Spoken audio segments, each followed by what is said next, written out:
Isaias Kapitulo 38.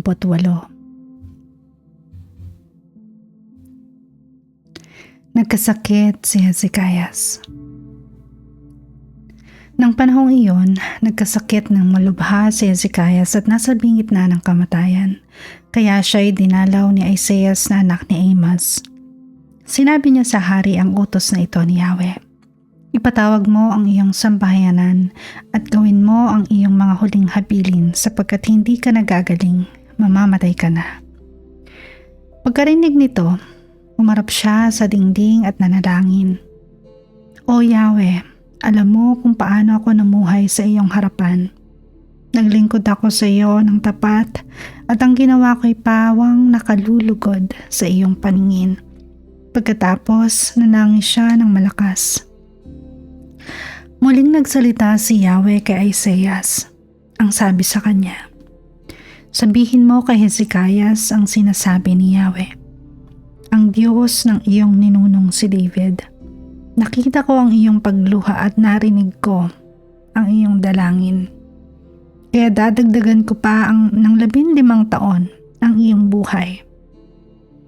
Hindi lamang iyon, ikaw at ang lungsod na ito hindi mapapahamak sapagkat ipagtatanggol ko kayo laban sa hari ng Assyria.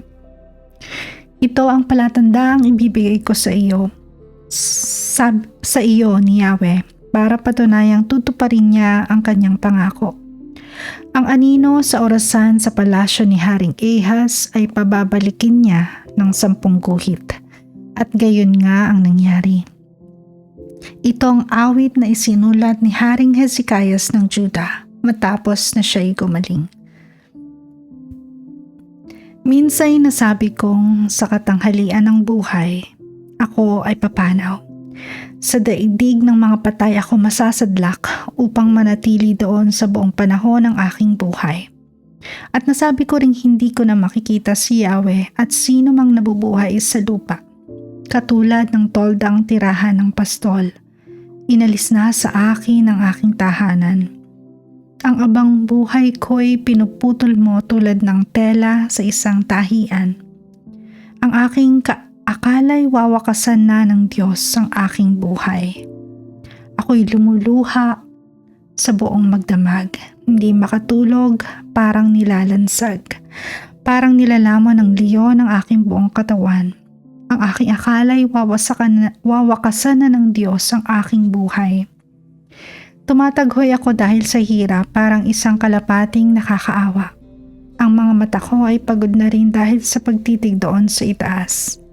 O Panginoon, sa kahirapang ito'y ako'y iyong iligtas.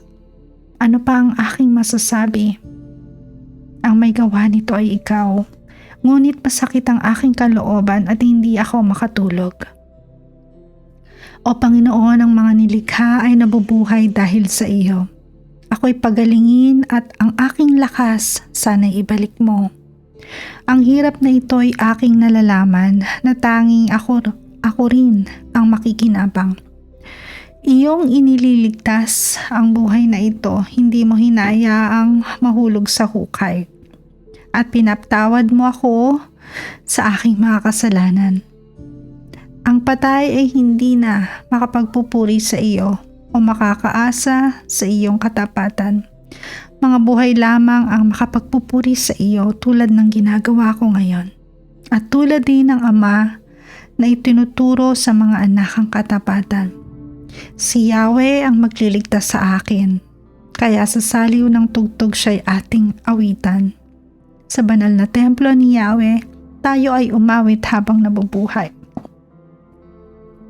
Si Isaias ay nagpakuha ng pantapal na igos para sa bukol ni Hezekias.